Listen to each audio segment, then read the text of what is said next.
Suicide, सवाल और suspense. Suspense ये है कि आखिर इन सुसाइडों के पीछे जिस तरह की बातें कही गई हैं वही बातें हैं, कुछ और भी हैं। 2 सुसाइड नोट हैं, 2 पुलिस अधिकारियों ने अपनी जिंदगियों को खत्म किया है। दोनों ही सुसाइड में भ्रष्टाचार जैसी बातों का इशारा किया गया, खुलकर की गई बातें। और ये मामला इस वक्त न सिर्फ हरियाणा बल्कि पूरे देश में चर्चाओं में है। देश के अलग अलग राजनीतिक पार्टियों के बयान हुए। वाई पूरन कुमार आत्महत्या मामला अभी थमा नहीं था। उस मामले पर चर्चाएं हो रही थी कि एक और चौंकाने वाली खबर सामने आ गई थी 14 अक्टूबर को कि एएसआई संदीप लाठर ने भी अपनी जिंदगी को खत्म कर लिया। तकरीबन 8 दिन के बाद 7 तारीख को सुसाइड किया था वाई पूरन कुमार ने और 15 अक्टूबर को उनके शव का पोस्टमार्टम हुआ। अंतिम संस्कार हो चुका है। बेटियों ने पार्थिव शरीर को मुखाग्नि दी। अंतिम संस्कार से पहले चंडीगढ़ पीजीआई में वाई पूरन कुमार का पोस्टमार्टम किया गया। परिवार ने सहमति रात को ही दे दी थी कि हम सरकार की कार्रवाई से संतुष्ट हैं और इस मामले में निष्पक्ष जांच होनी चाहिए। लगातार कई कार्रवाइयां इस मामले में होती रहीं। डीजीपी को छुट्टी पर भेजा गया, एसपी को हटाया गया। सरकार की तरफ से कहा गया कि इस मामले में न्याय होगा। एक आवाज़ हर तरफ से न्याय की आ रही थी।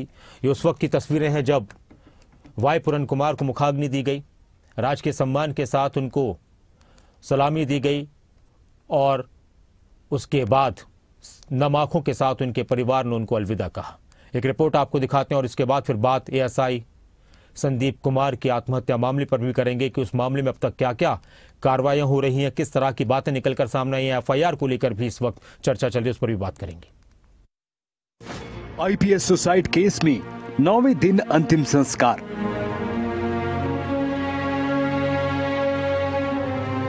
परिवार ने मांगा न्याय, सरकार ने दिया भरोसा। दोनों बेटियों ने पूरन कुमार के पार्थिव शरीर को दी मुखाग्नि। एक बड़े इंतजार और भारी सवालों के बीच हरियाणा के सीनियर आईपीएस वाई पूरन कुमार का अंतिम संस्कार हो गया।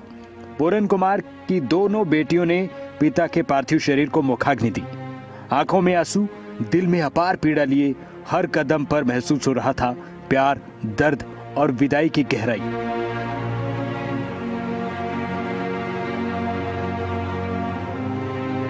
पुलिस की टुकड़ी ने सलामी दी। बड़ी संख्या में पहुंचे पुलिस प्रशासन और सरकार के प्रतिनिधियों ने पूरन कुमार को श्रद्धांजलि दी। आईपीएस की पत्नी आईएएस अमनीत पी कुमार के साथ सरकार की तरफ से कैबिनेट मिनिस्टर कृष्णलाल पंवार और श्याम सिंह राणा मौजूद रहे। गृह सचिव सुमिता मिश्रा, चीफ सेक्रेटरी अनुराग रस्तोगी, कार्यवाहक डीजीपी ओपी सिंह समेत कई प्रशासनिक अधिकारी मौके पर मौजूद रहे। पूरे सम्मान के साथ पूरन कुमार का अंतिम संस्कार हुआ।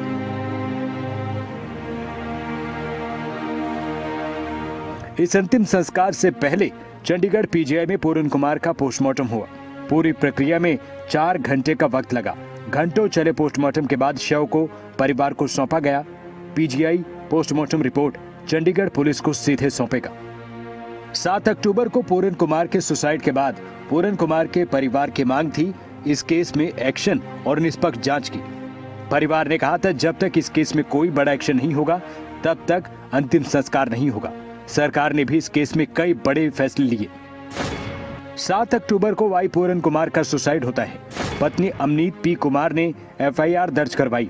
जांच के लिए चंडीगढ़ पुलिस ने एसआईटी बनाई। केस में कई अधिकारियों पर जातीय भेदभाव का आरोप लगा। हरियाणा सरकार ने निष्पक्ष जांच का भरोसा दिया।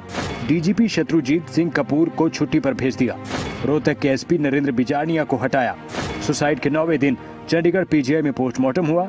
चंडीगढ़ पुलिस ने भी निष्पक्ष जांच का भरोसा दिया है। सरकार के लिए फैसलों के बाद परिवार का रुख बदला। पोस्टमार्टम से लेकर अंतिम संस्कार तक की प्रक्रिया पूरी हो गई। पूरा हफ्ता हरियाणा की इस घटना को लेकर मानो थ्रिलर जैसी कहानी चल रही थी। हरियाणा में सियासत, प्रशासन और परिवार तीनों जगह माहौल गरमाया रहा। परिवार से मिलने के लिए सरकार से लेकर विपक्ष के नेता भी पहुंचे। परिवार के लिए इंसाफ की मांग उठी। हर किसी ने न्याय की मांग की। जिस ढंग से एक इतने वरिष्ठ जो अधिकारी हैं उनको सुसाइड करनी पड़ी, ये अपने आप में एक बहुत बड़ी बात है जो हमारे सिस्टम पे, हमारे सारे हालात पे एक रिफ्लेक्ट करती है।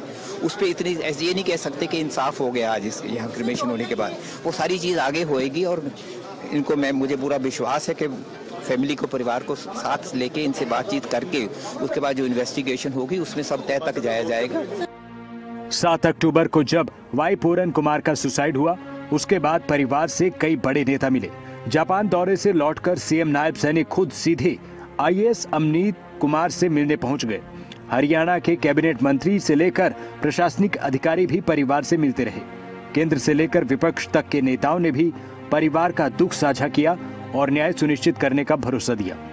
और जो पूरा प्रकरण जो है हुआ हरियाणा में, परिवार वालों की भी यही बात हुई है, हाँ ये बात हुई है, उसकी जांच जो है गहराई से होनी चाहिए और दोषी को सजा मिलनी चाहिए, निर्दोष को मनानी चाहिए और कम से कम हाई कोर्ट के जज के सिटिंग जज द्वारा जांच होनी चाहिए। ये जिम्मेवारी किसी और व्यक्ति को दी जानी चाहिए। टोटल सरकार की लापरवाही की वजह से ये हुआ है।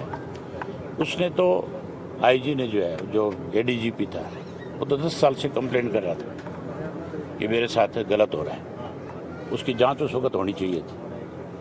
अगर उस वक्त सही तरीके से जांच हो जाती सारी बातों, तो मेरे ख्याल इस तरह के हालात पैदा नहीं होते। आईपीएस वाई पूरन कुमार केस की ये कहानी सिर्फ एक हफ्ते की नहीं, बल्कि सवालों का एक बड़ा हिस्सा है। सवाल ये है कि जब इस केस में जांच अब आगे बढ़ेगी तो खुलासा क्या होगा।